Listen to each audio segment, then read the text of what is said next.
You ask Tiger to solve.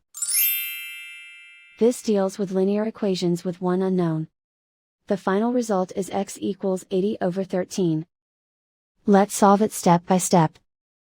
Simplify the expression. Group the coefficients. Find the lowest common denominator.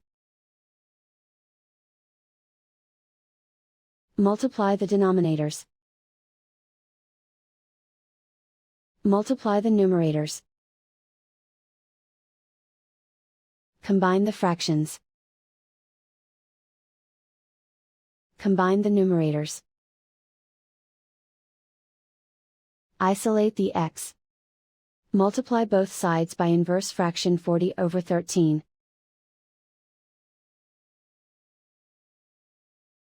Group like terms.